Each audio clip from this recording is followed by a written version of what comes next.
Hey, what's going on guys? My name is Jake from today'siphone.com and here are this week's biggest stories. Okay, so let's start off with a little news about FaceTime. Now when iOS 6 was announced, one of the big features that Apple talked about was FaceTime over 3G. Now we've been waiting for this feature since FaceTime was announced with the iPhone 4 a couple of years ago, but up until now we've really only been allowed to use FaceTime over Wi-Fi unless you have a jailbreak or something.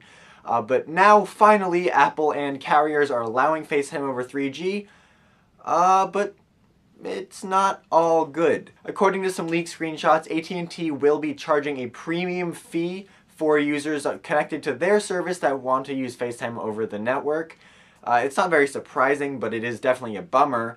On the other hand, Sprint has said that they will not be charging users extra to use FaceTime, and that it can come right out of their allotted data, which, if you don't know, could be unlimited because Sprint is the only carrier in the US that offers the iPhone with an unlimited plan. So that's good news, but honestly, FaceTime over 3G is probably going to be pretty spotty anyway. Whatever carrier you're on, it's bound to not be as fast or as smooth as it is on Wi-Fi, and especially if Sprint is, just kind of allowing users to do it without charging extra. Even though that's nice of them, it could lead to even worse data speeds and FaceTime experiences and all that stuff. So it's sort of a mixed bag. Do any of you out there actually use FaceTime enough to have this be like a big factor in your iPhone experience? Will you switch carriers from AT&T to Sprint to be able to use FaceTime over the 3G service and not have to pay for it? Okay, moving on. During Verizon's earnings call this week, Finance Chief Fran Shamo had some interesting words to say about a possible iPhone release date. Now the wording is a little tricky, but talking about iPhone sales and smartphone sales in general and stuff, Shamo mentioned a release date for the next generation iPhone in the fourth quarter of this year.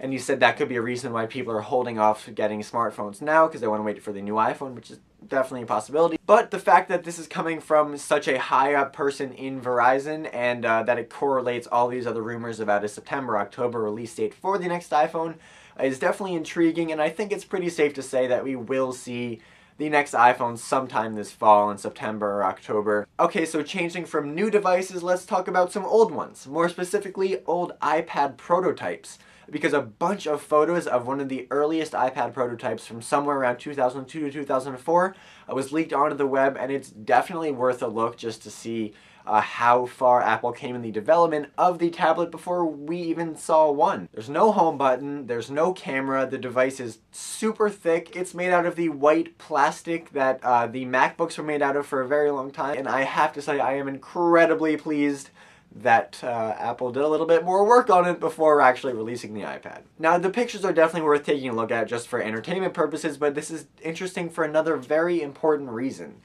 This was a working iPad prototype in 2002 or 2004, which is 8 to 6 years before we actually saw the first iPad. So that makes me wonder what awesome prototype products Apple's testing right now that we'll see 8-10 years down the line. To have that information and be inside Apple and know what people are going to be buying their future children for Christmas 10 years from now is definitely cool. Okay, and finally, if you're a registered developer with Apple, you'll know that iOS 6 Beta 3 went live, and we have a list of the major changes. Most notably, of course, is it's way, way faster.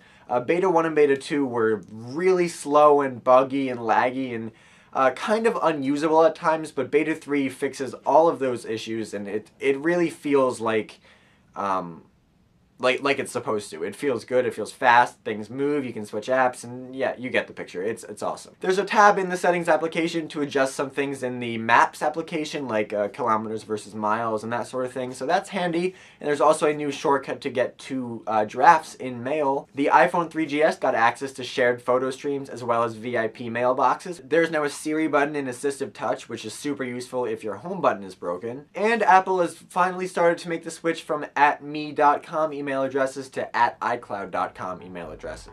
Okay, well that's all the big news for this week, guys. Thank you very much for watching. Before I go, I'm going to leave you the question of the day, and that is, what prototypes do you think are at Apple right now? What products will we see from Apple 8-10 years down the line? Use your imaginations and let me know in the comment section down below or on Twitter at @TIP_Jake. Please don't forget that the links to everything I talked about in this video are in the description down below, so go check those out. And as always, For more news, views, and reviews, don't forget to check out today'siphone.com.